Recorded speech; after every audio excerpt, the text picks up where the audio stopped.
Coming to you straight from the Rio Grande and beyond, broadcasting to the four corners of the globe. So grab your seat, your coffee, or your sundowner. Okay, everybody, here we go. On point, as always.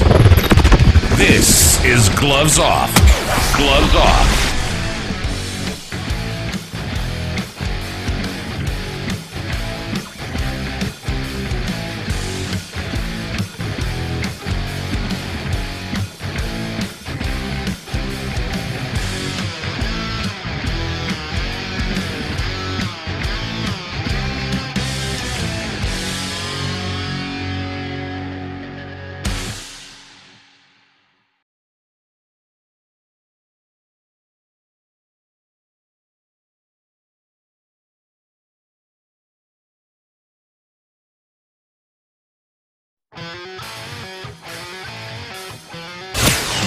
Gloves Off is always on point. On point. Bringing you the best on current issues, community affairs, and the happenings around us. This segment of Gloves Off is brought to you by the best, so pay them a visit. Check them out. This is Gloves Off.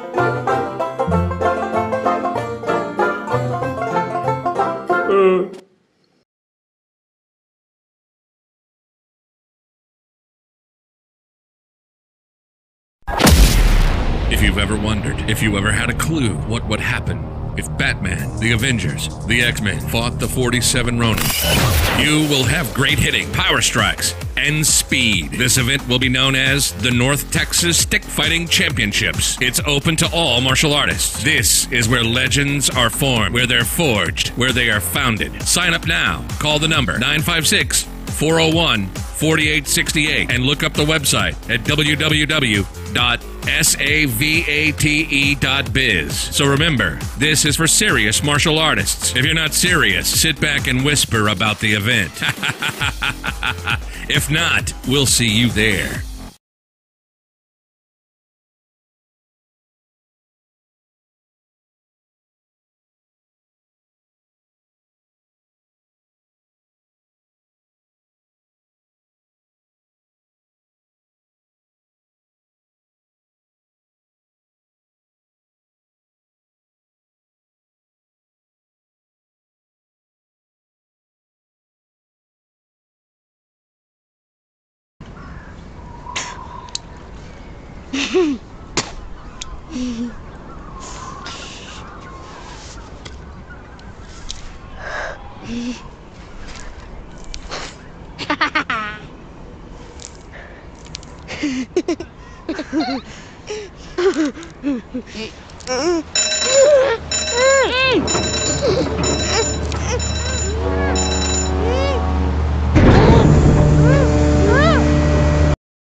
With Gloves Off, I'm Professor Buitron, and I'm here with a good friend of mine, Ciry Councilman of Laredo, Mercurio Martinez. How we doing? We're doing okay. How's everything? I'm having fun. That's the best part. I'm having fun. That's the best part, and with a lot of things going on. A lot of good things, a lot of positive things are going on. We're getting along swimmingly. We're getting along very well, council. You know, we have good rapport. We're talking to each other. the mayor is very helpful in piecing it all together, and we're a good group. We're a very good group. Now budget time is coming around, and so we got our work cut out for us. But the good thing is that we're all communicating very, very well. That's the important part, you know, and we've heard the exchanges before, the previous, and then now it seems that every time I talk to a city councilman, everybody's saying, oh, we're working together. We are, and the thing is that previous council, I mean, they had you would hear the block of 5 and all of this stuff, but now we've got something coming up, and we'll talk amongst each other, like, is this really something that is good for the community? Is this really, we've got a scope in front of us, and that's business. Right. What's the business of this community? What's good for this community? We're trying to leave the politics out of it, and let's just do the right thing for our community, because at the end of the day, we all live here. What would you say the direction of Laredo is going now? What next? And I see that plan that you bring in, so I'm going to ask you, where is this taking us? So where is folks trying to bring in? This is called the Viva Laredo City of Laredo, Texas Comprehensive Plan, all right? And it was commissioned in September of 2017. Back then, the council voted to put together a comprehensive plan for the city, which is different from a master plan, but the comprehensive plan, and as it was put together, much different from previous plans, because the last plan that was put together was 10 years ago. And back then, you had appointed committee members that got together, and they said, okay, what does the city of Laredo need? What are their wants? What are their concerns? And they wrote it out, the select committee members. The previous comprehensive plan to that, it was just some city directors getting together and writing it for the city. What's so different about this one is the people that put this together, they held town hall meetings, they held community center meetings, and they just opened it to the public. And if you go through some of the pictures that are here, because every good book has to have pictures, right? So if you'll see a lot of different faces of people participating in this. I know that they came into my neighborhood, which is where the Old Mercy Hospital is, and so there's a picture of me. I was not in council at the time, but I knew they were going to be talking about the hospital, and I knew that the hospital is in my immediate neighborhood. I lived a few blocks from there. I was very interested in that, and I went to that. And you've always been very involved in your community, and for the longest time. Yeah, forever. Since I left college, since I graduated from college and came to Laredo, I've been involved in different. I've been in 7 or 8 different committees or ad hoc. So always been involved. So. Correct. Many say, what is a comprehensive plan? Because many folks always ask the same question. Mm-hmm. And they're concerned with, I was never told. I was never known that committee was there.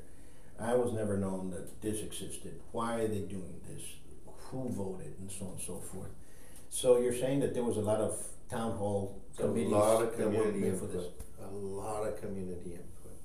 And what the citizens, and I know that so this plan here is the direction Laredo's going to take, or it's something that is.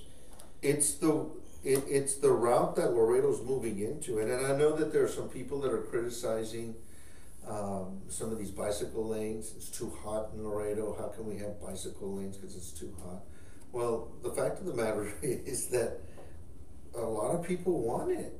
I mean, the surveys that were done,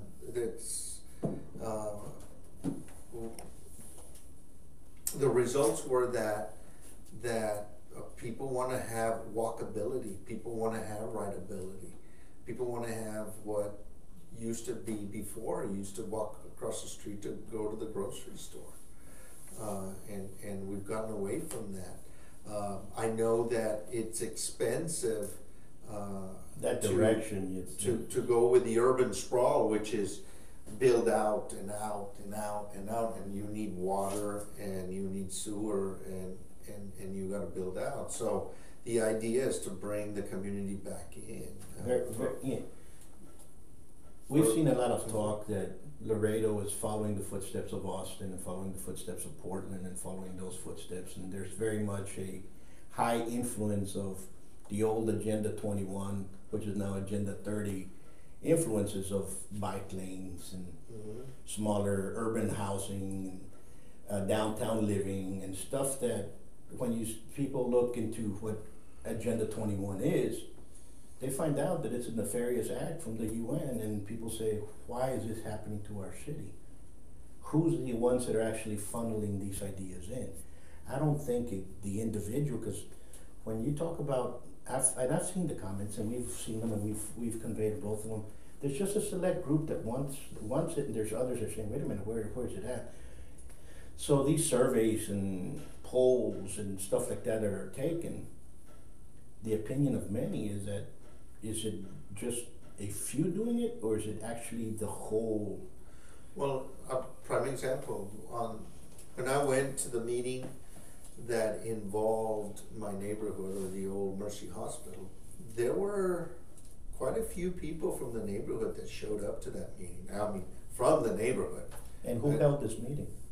The people who did this book. And who are those They people? were contracted. Their name is, I can't see, but there were several. Created by Frank Hickey Peña Joint Venture, by Dover Coal and Partners, by Speck and Associates, by Angelo Economics, by L&V, which is a surveying, well, it's an engineering company, by Gallinar Planning and Development, by Howland Engineering, by Gilpin Engineering, Sherfy Engineering, Half Associates, which is also an engineering firm, and Lot 31 Films. But so there was a whole group of, and everybody had different tasks. And in the meeting that I went to, it was a team, and the team weren't doing the talking. What the team said was, okay, we've got our neighborhood here, we have the old Mercy Hospital building here, let's concentrate on the building. What would you like to see done? So in essence, they became facilitators. And so one of our community, one of my neighbors, well, I'd like to see it torn down, right? Torn down. Who else wants to see it torn down, you know? Okay. Somebody else, I'd love to see a building here and have it mixed use. I'd love to have apartments in here. All of this was written down, okay? And then they broke out into sessions to talk about the different topics. And then at the very end, when it was all put together, the consensus was, you know, we really don't want it torn down. Would love to see it rebuilt to something. And so if you follow the comprehensive plan, there's a lot of downtown revitalization, but not like the old, what you and I grew up with. It's all stores, one big outlet mall, because that's what it was. It's much better prices than the outlet mall. But they want to have restaurants, they want to have bars, they want to have apartments, you know, living in the downtown area. But they also wanted to do it here at the Old Mercy Hospital. And if you talk to the owner of the building, he has hooked up with a company, well, with an individual, a Chinese individual, and they want to do a World Trade Center there. Yeah. And so we've been successful You mentioned that the last time you were here, that they were trying to do that. How is that coming along? What's going along well? So far, we have designated the second, third, and fourth floors as a duty-free zone. Okay. And so the idea there is that it would be a World Trade Center in those floors, so they can come in and bring all of their wares in there. You and I can't go and buy from there unless we have a store, and then we go. We don't, in essence, buy there. We can see, feel, and touch the merchandise, and then set orders, and then the orders come in. And then the first floor would be boutiques, maybe a restaurant or sandwich shop or what have you. But it would be open to the public in terms of having Sure. stores or something. But then the top floors would be apartments. It would be residential.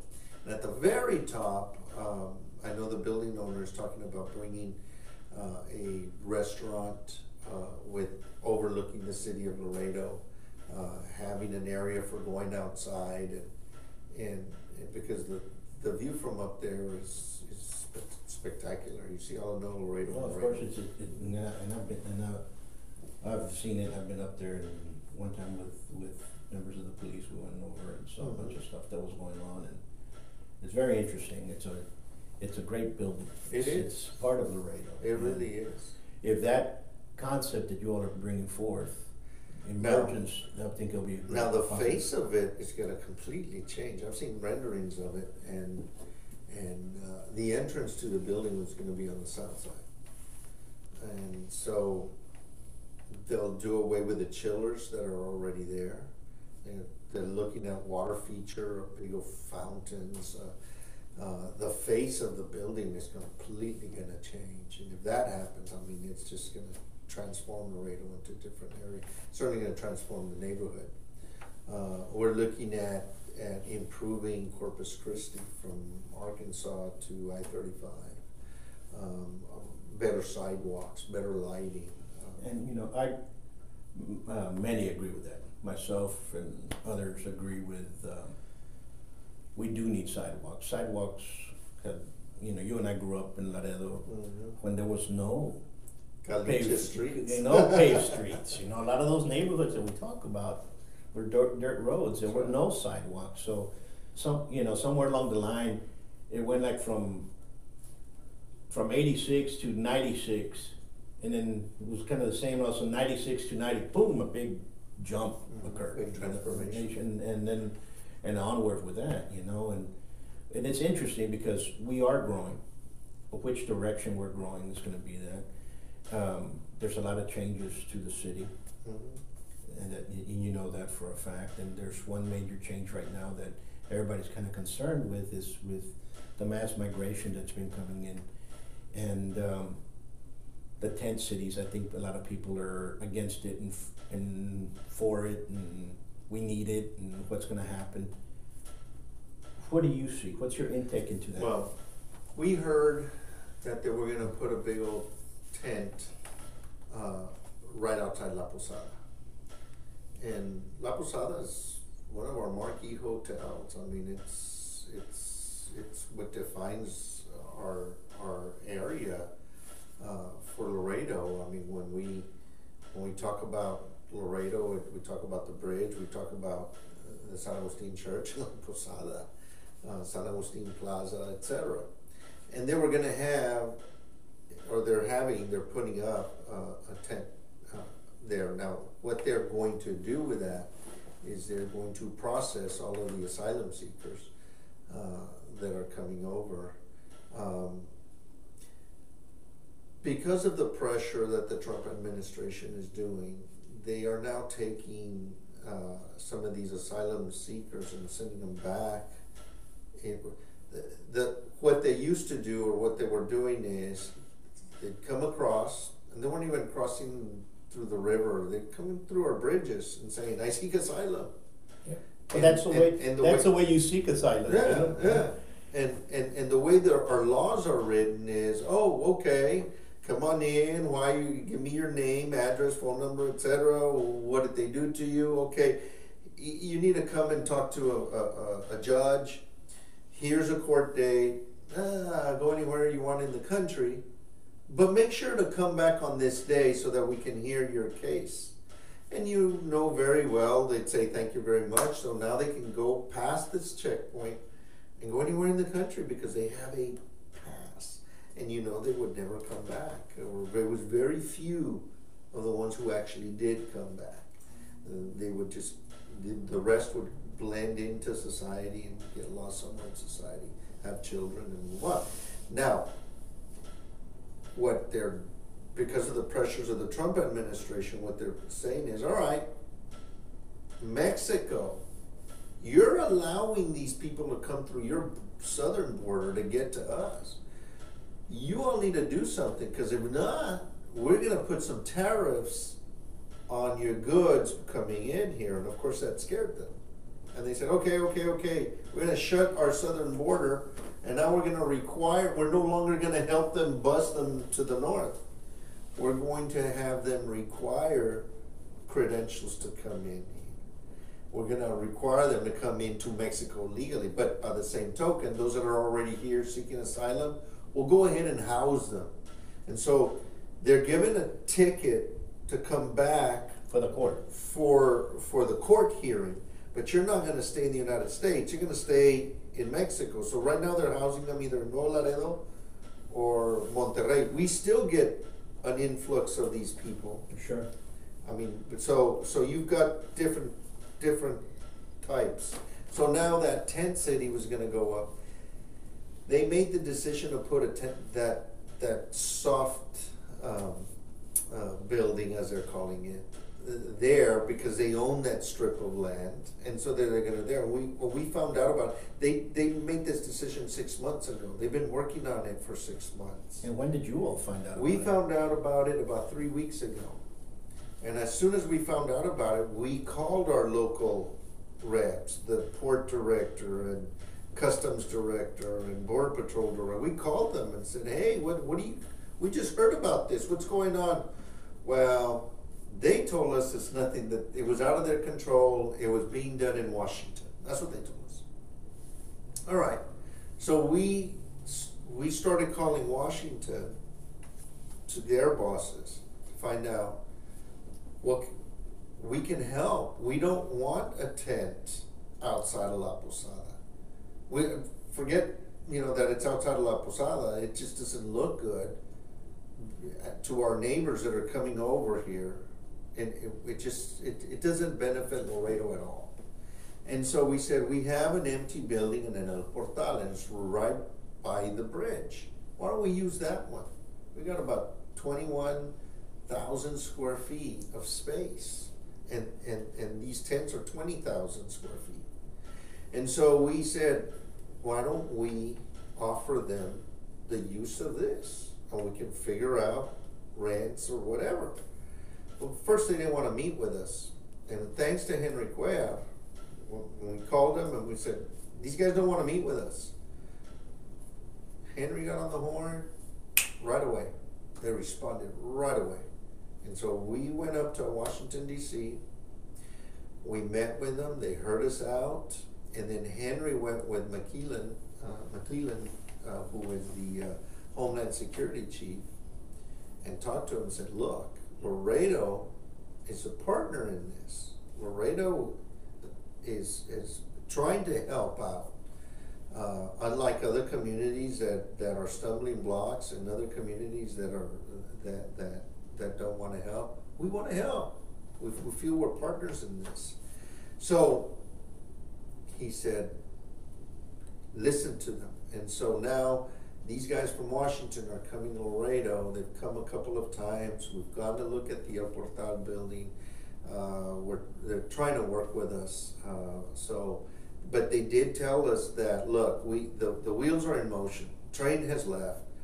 We are going to have that tent because by August 18th, we have to start putting everything together. So by September 16th, well, we have to be operational by the 18th, and we're gonna start listening to the first cases by the 16th, but we're gonna start processing the 18th.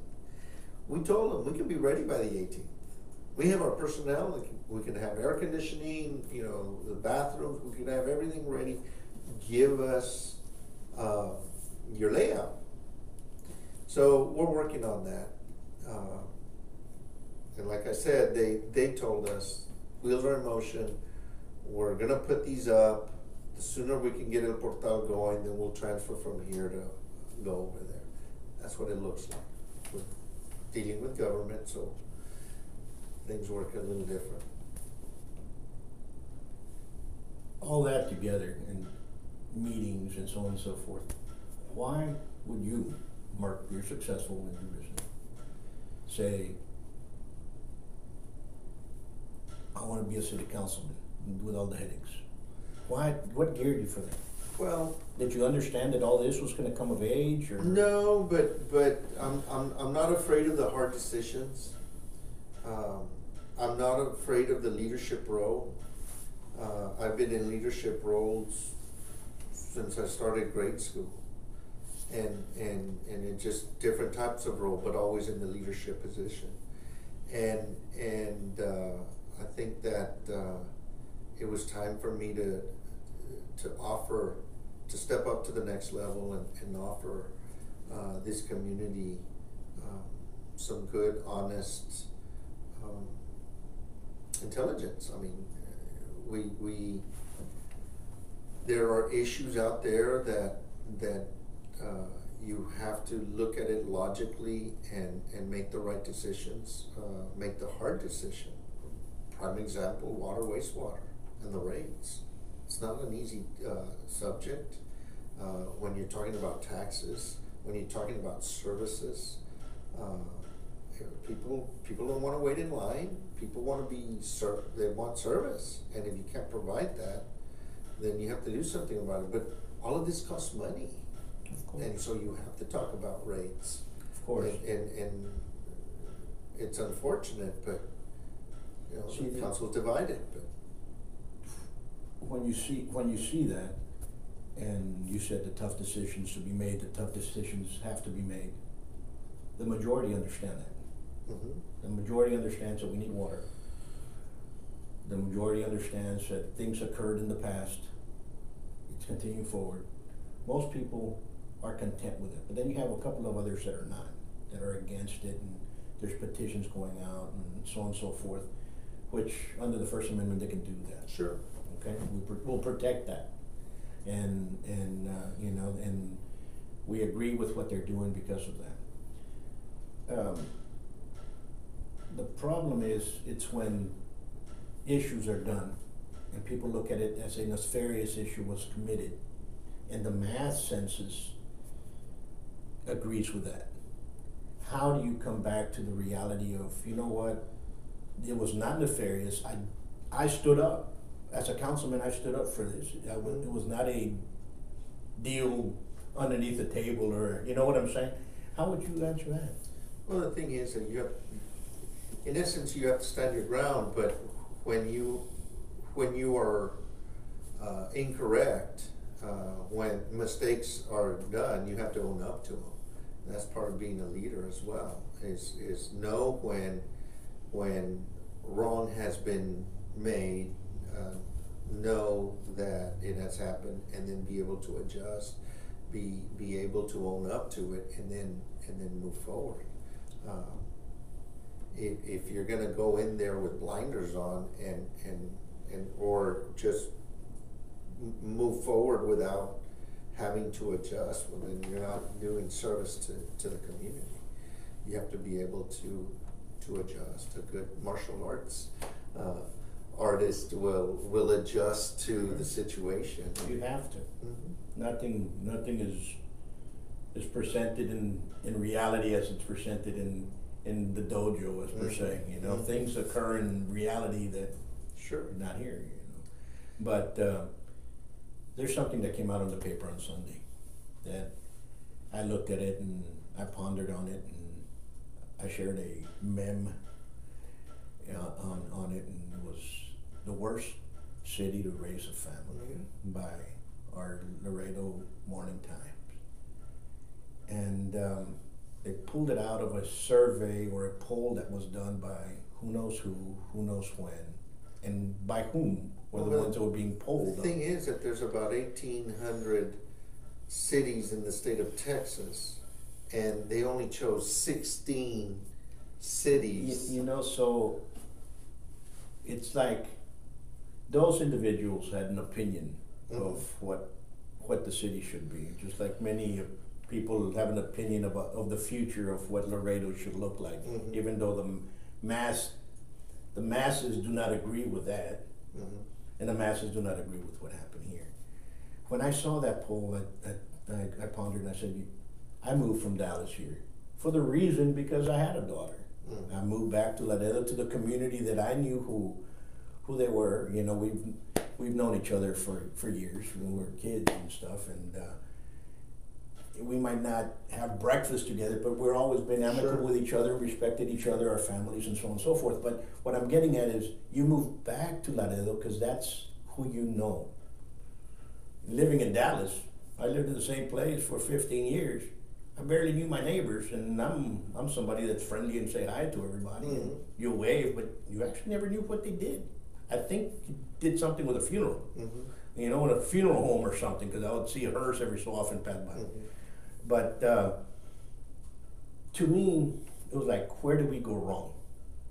If people have that idea of us, what is going wrong? Where is the pinpointing? Is it our education? Is it our crime with the youth? Well, what's going on we're for us right to forth fix it? in education. No. What I'm saying is, you know, where are they getting that it's a bad, you know? So You know, when I and I respect them for whatever they did. The poll they did, and it's a wake up call. I'm a realtor, and as a realtor, when we started to have a lot of the negative media on the borders not safe because of the cartels and what was going on in Mexico, and people quit coming to Laredo as a destination, a vacation, because they didn't want to go across the river. It affected everybody. Yeah, it affected everybody, and so And it still does. Oh yeah, absolutely. It's recruiting, and I went to the CEO of that company and I said, "Hey, look, you're trying to recruit different, types of people to come to Laredo, and I'm afraid that they're gonna Google Laredo and it's gonna come up a bunch of negative stuff about Laredo. And if that's all they're doing to know Laredo is to Google, then they're going to get some bad information. When you bring them from out of town and interview them and have them walk your facilities, if you'd like, I'm offering my services for free to give them a tour of Laredo, so that they can see it in the perspective of somebody that grew up here.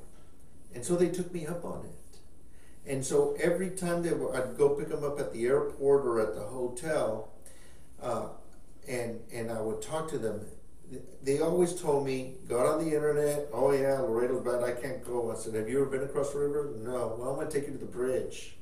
And I would take them to the side of La Posada. That's the river right there. I would take photos of them. I said, you're not getting shot at, are you? No.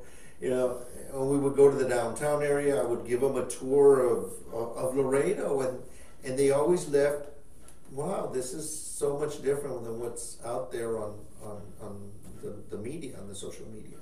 And so I have a strong suspicion that these people that wrote this article, that they probably got on the internet and they saw that there was a lot of violence, not here, but in Nuevo Laredo, and so they probably assessed that maybe we are not the right place to raise a family. It's what I'm thinking.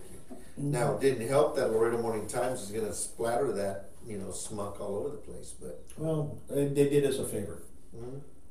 For us to wake up, for us to become better than what the Laredo Morning Times expects. Understand what I'm saying? Yeah.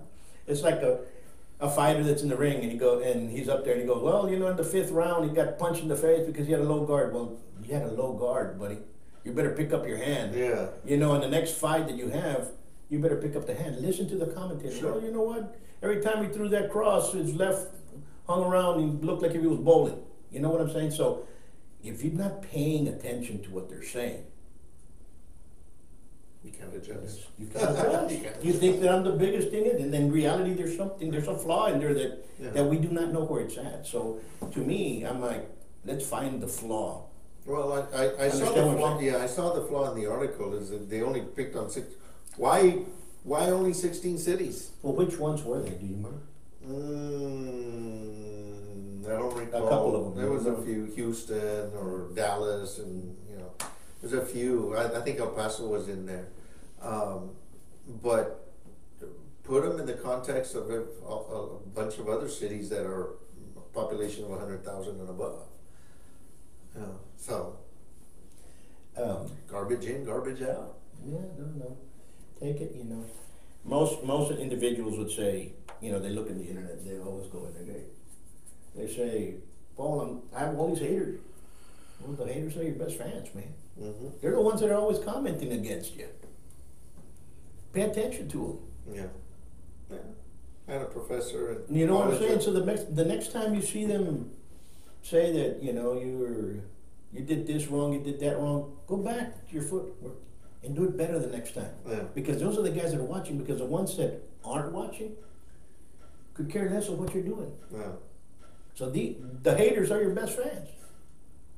That makes sense. You understand what I'm saying? Because they're always commenting all the time. What's going on? Maybe you know what I'm saying. Maybe they want to be a friend.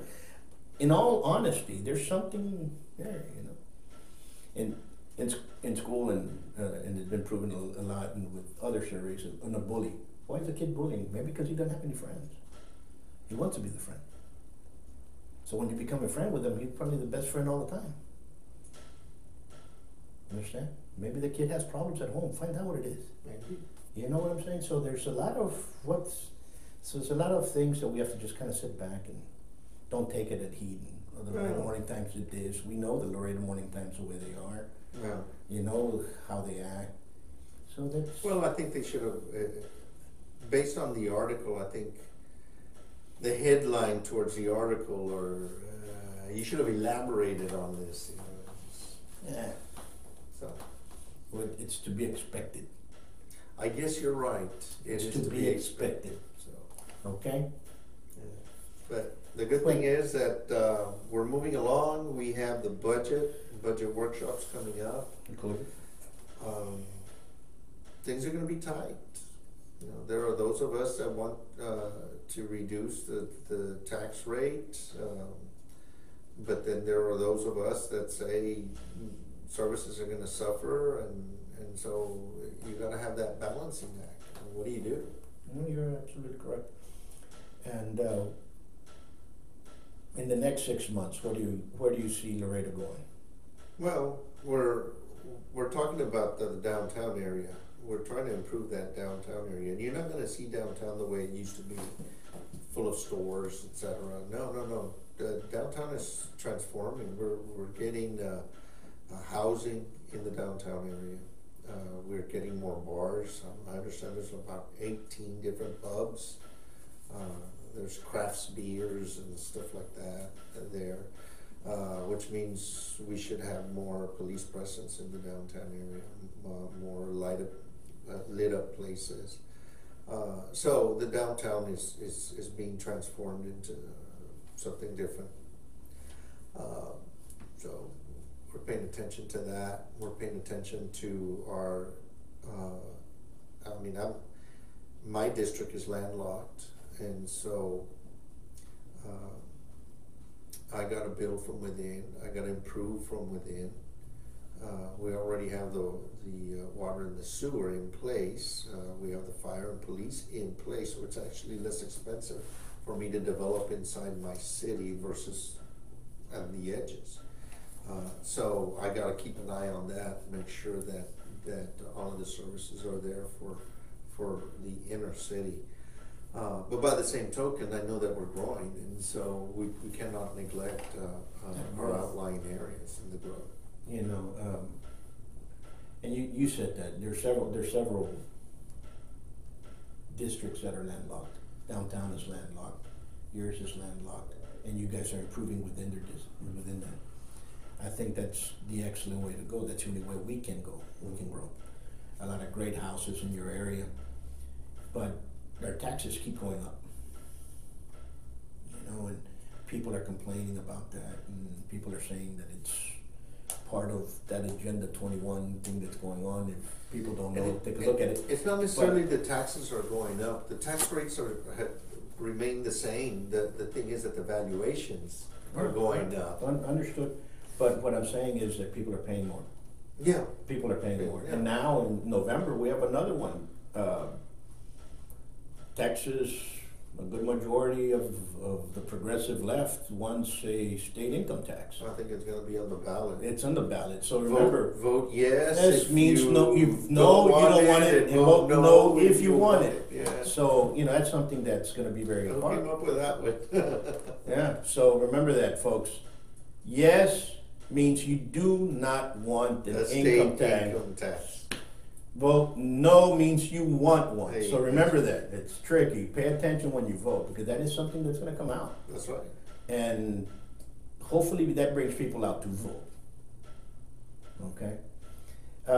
Has the city been working more with maybe deals with properties towards helping the county with maybe a new jail in the future downtown or something? No, we haven't. No, we haven't looked at that. One of the things that we are looking at is where Convention and Visitors Bureau is now. We're going to move them to El Portal downstairs, and then the building that they're vacating, which is right across the street from the art center.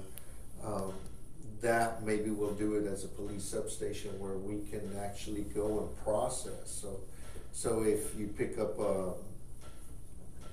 someone that shouldn't be doing something, we pick them up in the downtown area, you'll be able to take them there, process them there, and then take them to jail. Have a holding cell and stuff? Yeah. But there used to be one, no? Downtown? There used to be one at one point where the city library is. There was a little station there, and they had a little holding tank just to get processed, and then from there take them to the jail. Now what they do now is they have to take them to the police station all the way over here. So you got to take a patrolman out of the area, take them all the way over here, get them processed, and then bring them to the county jail so that a magistrate can see them or post bond or etc. Now what we're going to have is have it concentrate there. So you just, instead of the patrolman leaving the area, take them to the substation, they get them processed, and then take them to the jail, and they're right back in the neighborhood where the police officers right back at the neighborhood where they started. So. And we do need more presence with that. We do. We do. We do need more presence, I think, everywhere. Everywhere. I think in general, somebody said, what patrol car, we're in Hillside, so we're kind of central. Here they're patrolling all the time. Mm-hmm. I mean, here you see them pass by everywhere, you see them. I mean, here it's very heavily looked at in the police. Here it's very good. But even in the neighborhoods, I mean, just on Sunday, in my neighborhood, and it's not just because I live there, but the Heights is what very well. The Heights, we see police presence there all the time, even before I was councilman. And our neighbor fell and needed help, and there happened to be a police officer right there. Sure. To help out. So. And we have excellent police. Our police, the ones on the beat, mm-hmm. they're excellent. Sure. I mean, they're there all the time. They're helpful. I saw one fixing a tire for a lady, which I commended him, and mm-hmm. he pulled her over there to the stuff and go get him some water and stuff, because that just happened just, right across from where the Stripes at. And she was with her kids, and he came out there and he was there doing it, and I said, I'll be right back. Went over there, got some water, here you go, and stuff like that. Now, saying that, I do want to promote Call 311. 311 is an excellent service that the city provides. So if you have branches that need to be picked up, call 311. If the lights are not synchronized on Clark's, over there by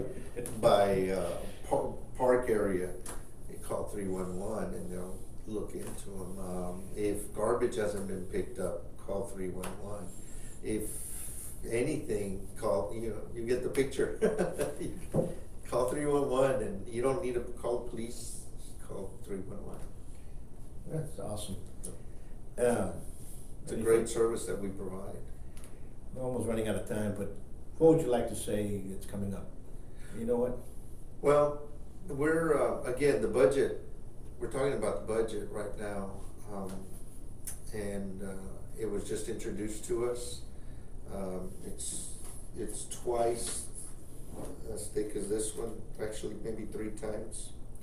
And so sitting down, going over it, making sure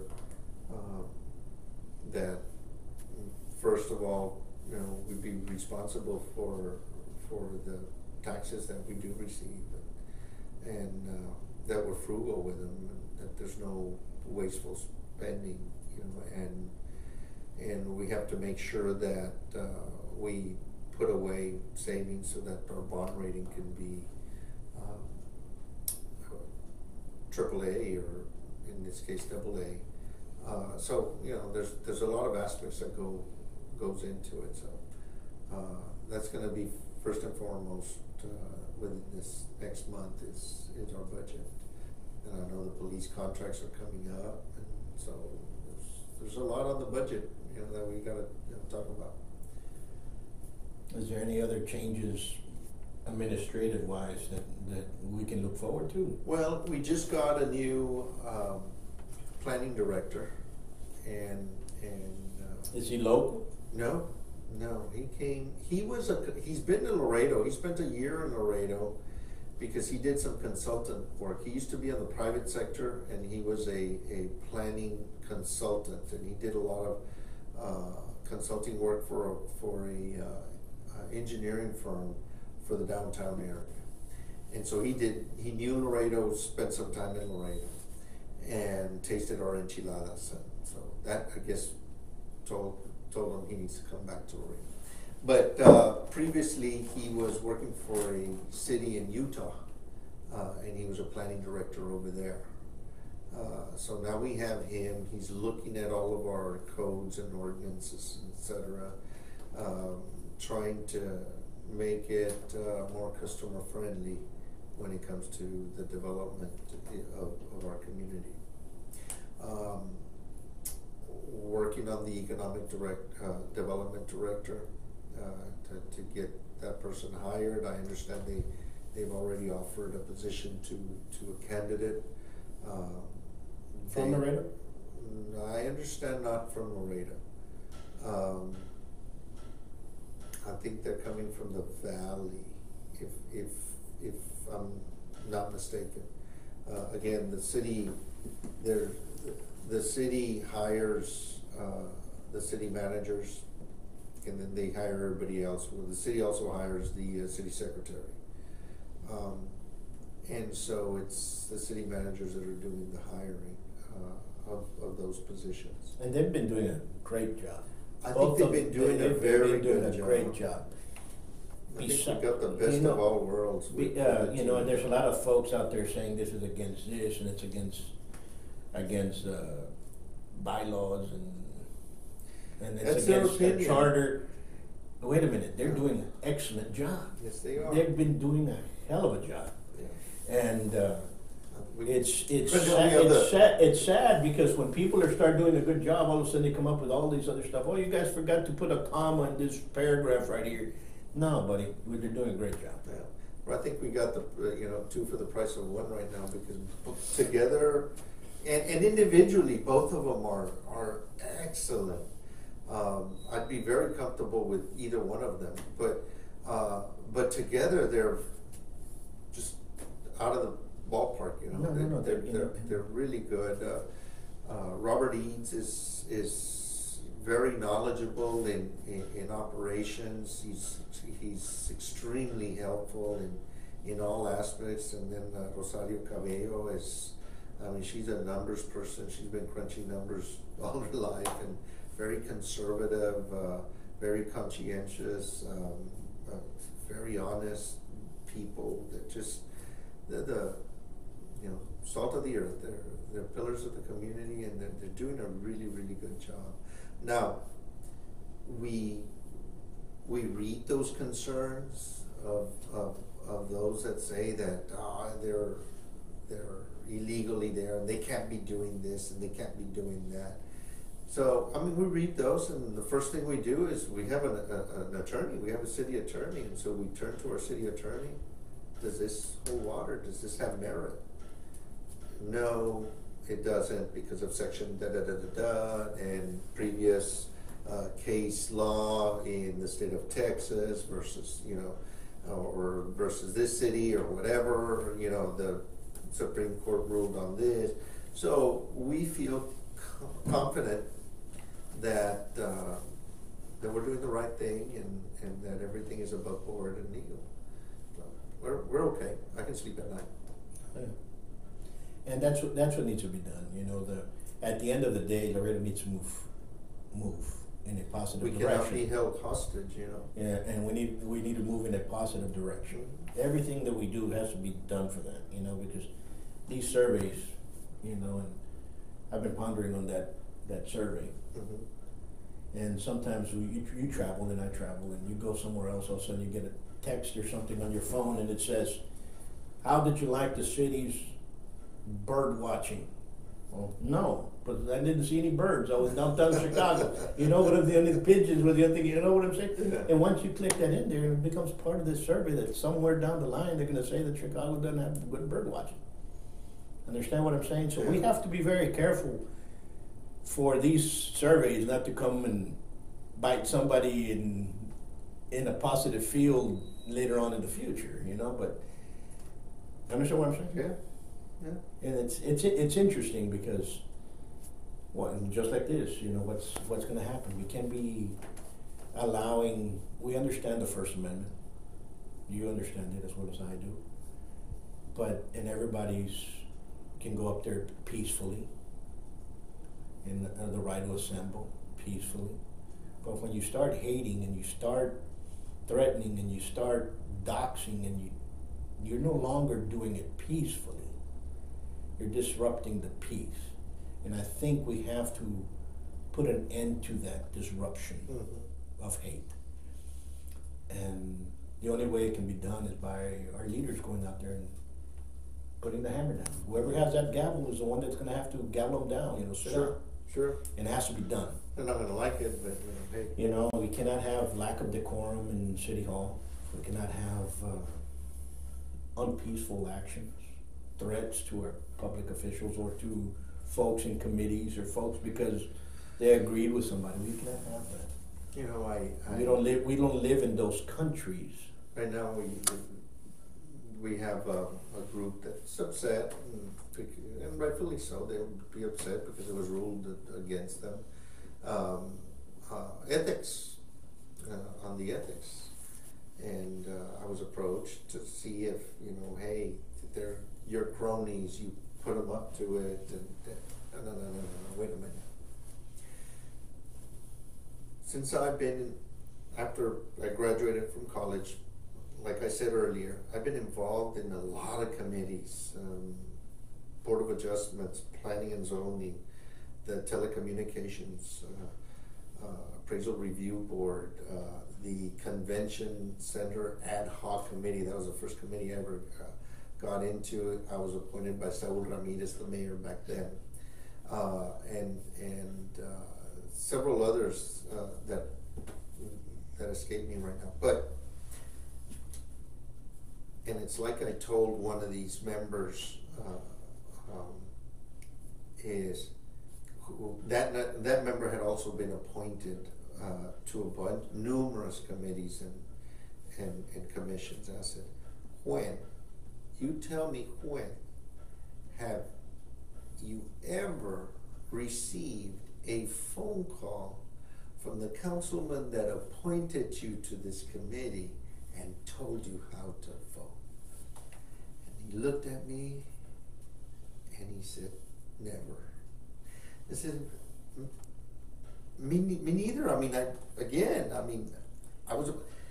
So I appointed my committee member, and I appointed my committee member because they are honest, member of the community, active in the community, very active in the Acts retreat, very active in their church, very active in scouting, very active as a businessman in our community. I appoint good people to committees, and I do that because they're intelligent and they can handle being in those committees. I don't have to intervene. I make the appointment, and I am confident that I don't have to intervene. I go on to do others, and they'll keep me informed with what's going on in committees. Understood. Understood. In which direction has this taken the city? And what's Happened? What do you think is occurring once this charge or tariffs were added towards this group? It was a fee. It was a fee. It was a fee. Now, when many are saying that it is taking away their First Amendment rights and freedom of speech, and the city's obstructing it, explain to us what occurred. Well, as I've been informed by my committee member in the ethics board, was that the complaints were brought in to the ethics committee. Now, the ethics committee has a charge to do what it is. They felt that it was frivolous to the committee. The complaint was frivolous in nature to the committee. Now, understand what I'm saying. It's not that they're saying that their complaint was frivolous, because their complaint might or might not have merit in another area of the city. It could go to court, and maybe that complaint will stand up. But for the ethics committee to get that complaint was frivolous in nature. From what I understand, they wanted to talk about the complaint, and the chairman put a stop because they didn't want to. They had already deemed it frivolous for the committee, and so should they sit there and listen to them, and then at the end say it's frivolous in nature and dismiss it? And so their deal was, don't use us as your sounding board, don't use us as your media channel so you can get your word out, because you've already had that opportunity at council. Because all of these complaints that have come up, they've gone to council, and in the open section of council, in the public segment, they've stated their opinion. And at that time, we've turned around and looked at our attorney and say, are we within our legal purview to do this or not? And our city attorney has told us, you are within your right to do that. You can go ahead and do that. So you've got a difference of opinion. We have our city attorney that is telling us yes, and then you have a group that is saying no. And because we don't agree with them, then all of us are corrupt, and all of us are they corrupt because we don't agree with them?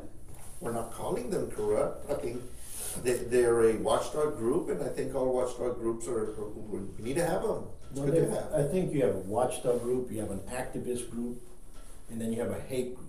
Mm-hmm. They have modified themselves from watchdog and neutral to active to full-blown hate group.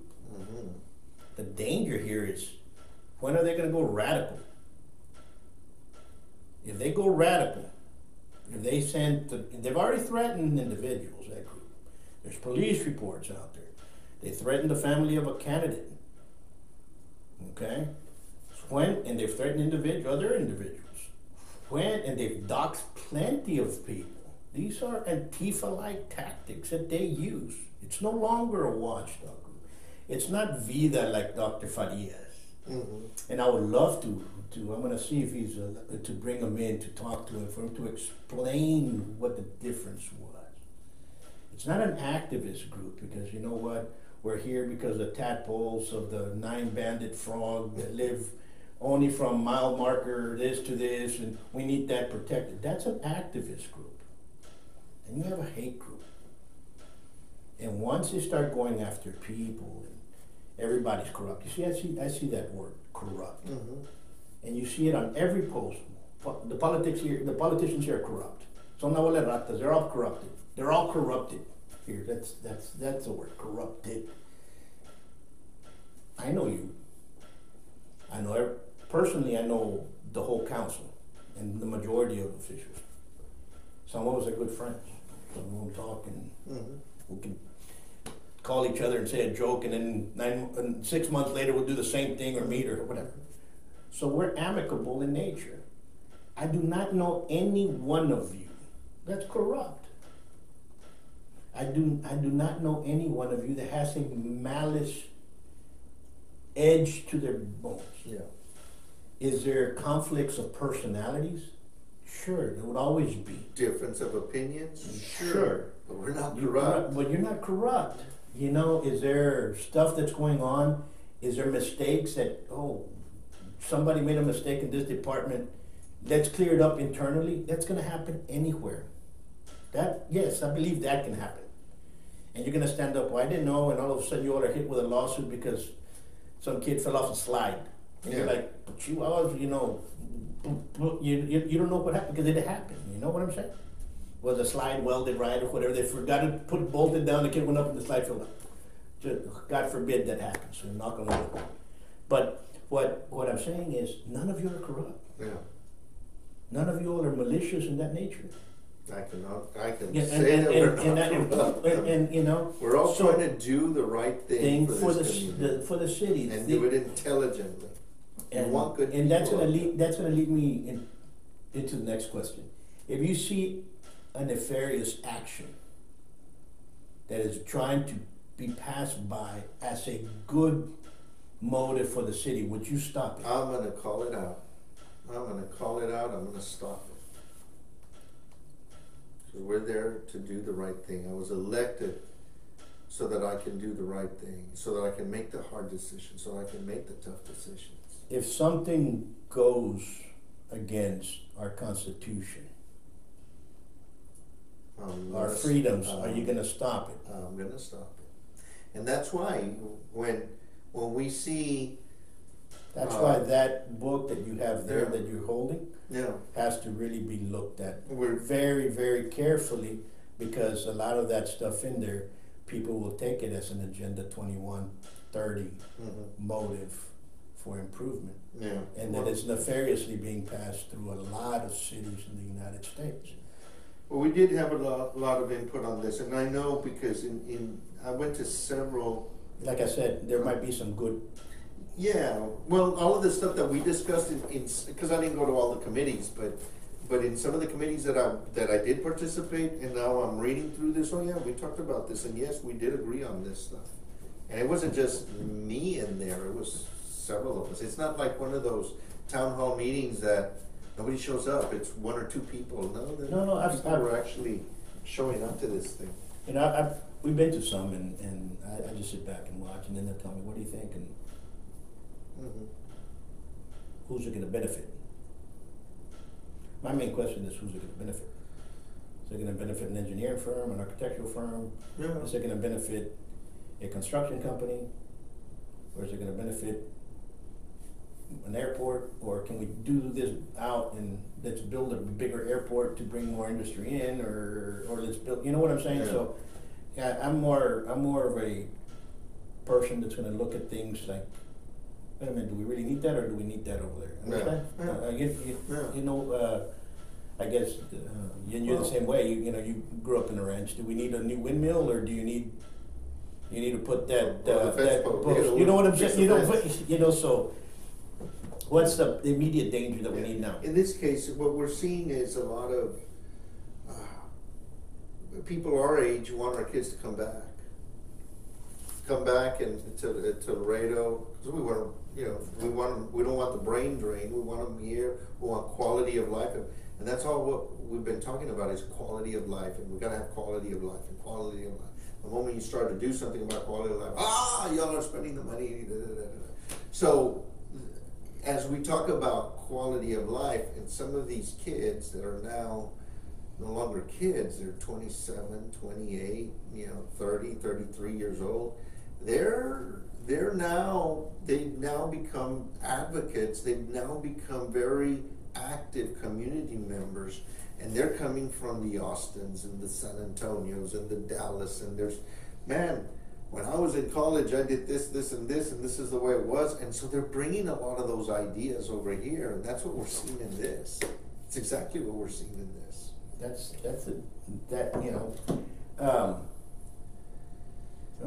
That's why you guys have to step back. That's why you see bikeability, walkability. You have to step back and go, oh. Well, it's no longer the cartonero with going there. Now it's a guy in these little tight shorts and things, and they're going down the street. It's a midlife crisis. I know plenty of them. I grew up with a bunch of them now they're in bikes, and one of them had a heart attack the other day, and I said, well, you never did anything in your life. Mm-hmm. Your mom wouldn't let you go outside. That's right. Your mom, you went outside, you had to wear sunblock. You know what I'm saying? And you couldn't be here, you couldn't go out there, you had to play in the shade, and then you couldn't play at all. And now you're riding a bike where, and all of a sudden you got a heart attack. Now because it's 116 degrees. Now you're having a double bypass, and you're like, what? And you're 30. and you're 40, and you're like 40, and you're like, yeah, you know what I'm saying? Yeah. So midlife crisis hits people in a different format. Well, true, very true. But we're doing a lot of good stuff in Laredo, and not just since I got on the council, because previous council did the same thing. As a matter of fact, my compadre, best friend, is moving back to Laredo because his family wants that family life. They were living in San Antonio. If he wanted to go have dinner, he'd have to make an appointment for dinner with his friend. A week in advance. And in Laredo, it's pick up the phone. Hey, Mark, you want to go have lunch? Let's go have lunch. Yeah, okay. No, of course. And so I took him and I drove him around some of the Father Magnabo Park. Took him to the Fasken area, all of that area, and he's like, "My God, I didn't know this exists. Wow, look at this recreation center. Yeah. Wow, and did not know they existed. Why? Because he's been gone for the last 5 years, but no, Laredo's grown. I mean, Laredo's grown, and many say Laredo's going to continue growing. It's going to double, and we're going to have a lot of people from other countries that are going to come in here now. So we're going to see that blow up. Mm-hmm. Because the population of Laredo is going to grow faster than what we think, and I don't think many people are realizing that that's going to happen. Okay, we talked about the courts and the migration and the immigration and mm-hmm. the asylum. We've been all over the map. But, so people say that they're going to process about 200 per day and 25 released. Mm-hmm. I guess they're going to process 200 per day and then send them back to Mexico, and then 25 per day are going to be allowed to come inside. That's what I understood, and I'm like. That's the indication is. So they're being housed across the river. Instead of coming into our country, they're going into these tents. Sure, and going back. They're having judges through Skype, video conferencing. Sure. So they'll be processed. So there'll be people actually there processing, and then they go into a little courtroom where there's a TV monitor. They plead their case, the judge rules one way or another, and then they're sent either, if the judge agrees with their plight, then they're allowed into the country, and if not, then they go right back to Mexico. The number that we're going to be allowed into the country, where they said 25 in some figures, so I'm just going to keep it at a 25 ratio. In a week, we're 700 people. A lot of these people aren't staying here. No, but I'm saying 700 people we might grow a little bit faster than what people think. Let's say half those people do stay because many of them speak Spanish. I mean, they're going to say, well, in Laredo, we speak Spanish left and right. We still do. I asked some of these border protection and customs officials about that. So my concern is, okay, so they're going to come here. Can we employ them? And I'm being told, and I'm also being told by those that are in Catholic social services, that a lot of these people have relatives in the interior. Sure. So a lot of these people, once they're given the access, don't stay here. They take off. Well, for sure, that's going to happen. But because there's people that are already elsewhere. But there's a good majority that we're going to be having here. So our workforce, we better start going up. Well, it's always been good talking. It's fun because we can see the differences that are out there and where the perspectives come, and then all of a sudden we kind of just stop back and say, oh, you know what, that makes sense. That's why they're doing it. That's basically why we're here. That's why you're here.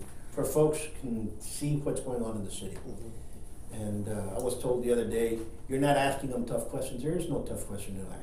Well, I think the important thing tough question is why are you doing it? Well, I think the important thing here is accessibility. Right. I'm very accessible. Sure. You call me, I'll return your phone call. Hey, Merc, I want to interview you. Sure. When? What time? And that's the way it should be.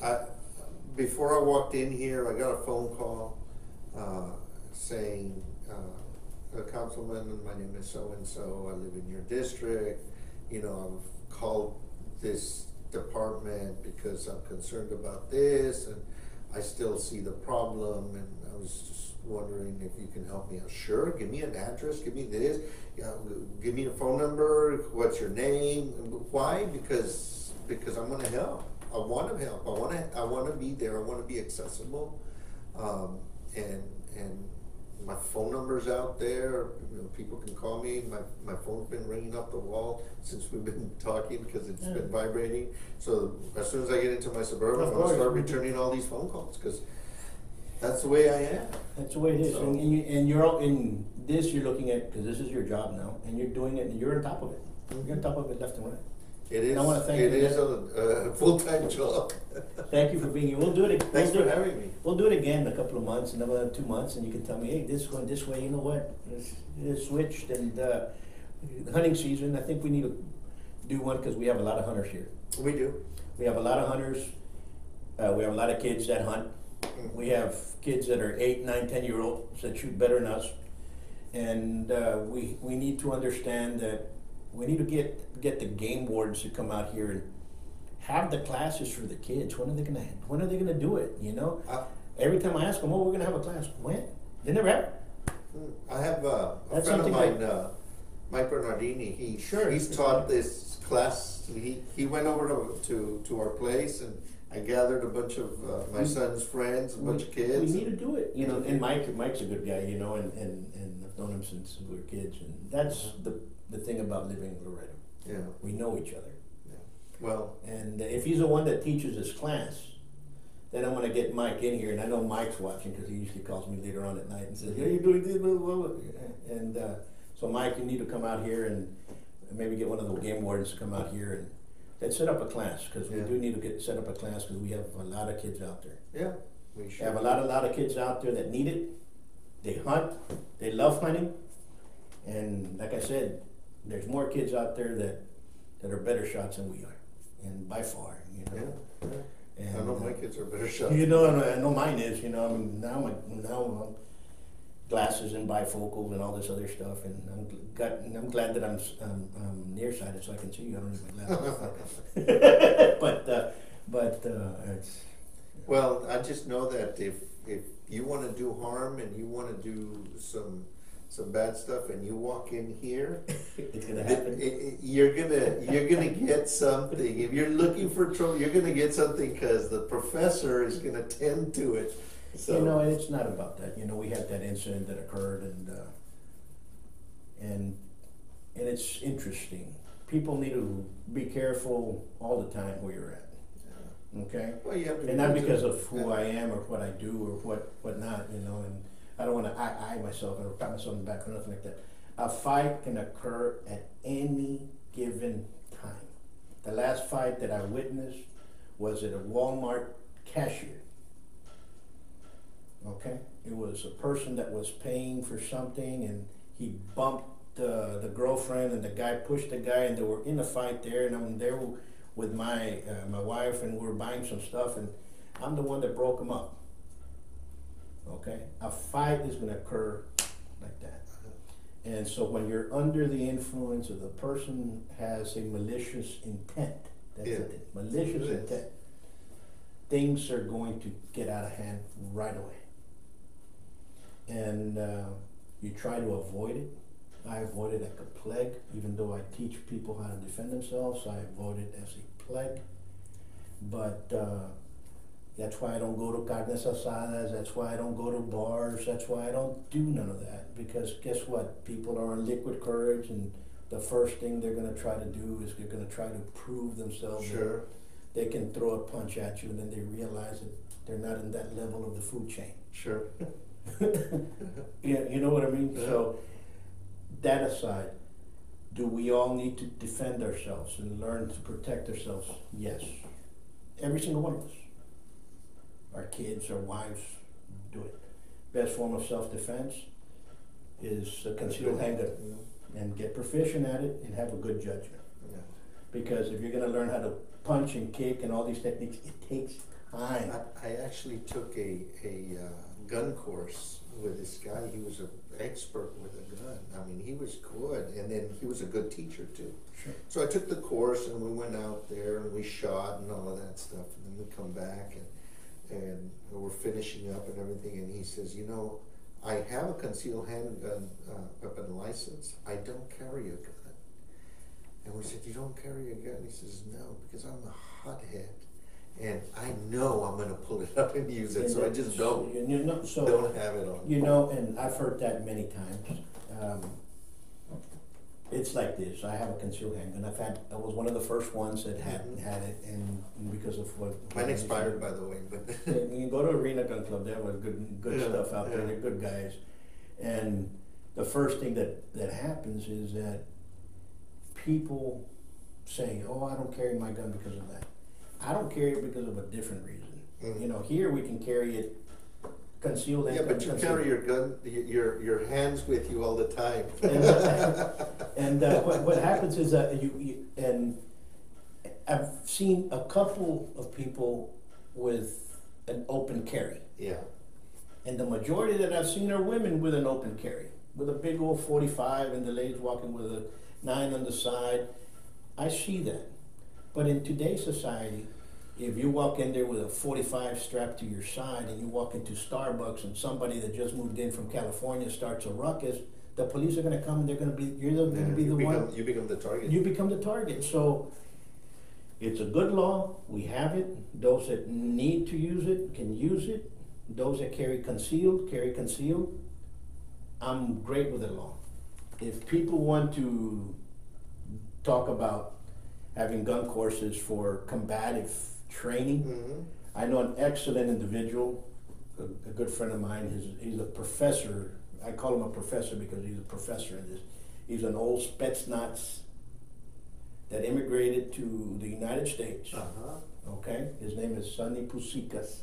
I've done an interview with him, and I want him to come over here and to teach us combatively how to use a rifle, AK or an AR or a rifle shotgun in a combative sense. He goes, Paul, get me the people and to bring you in.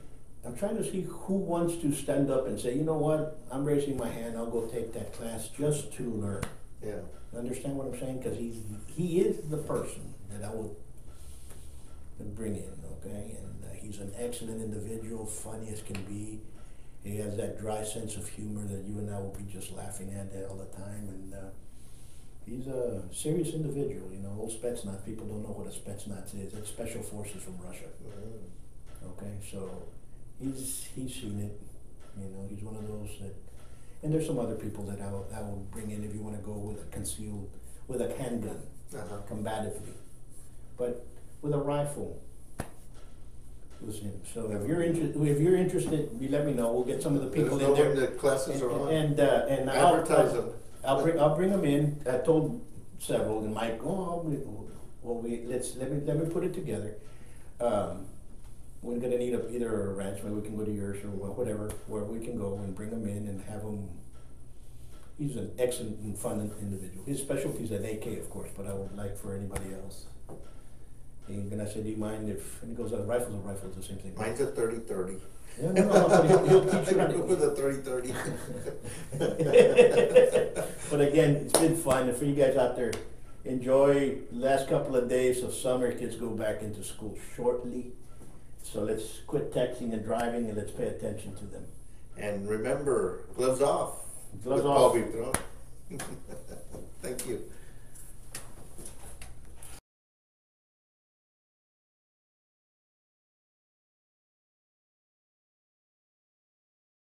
It's gonna pass. We're gonna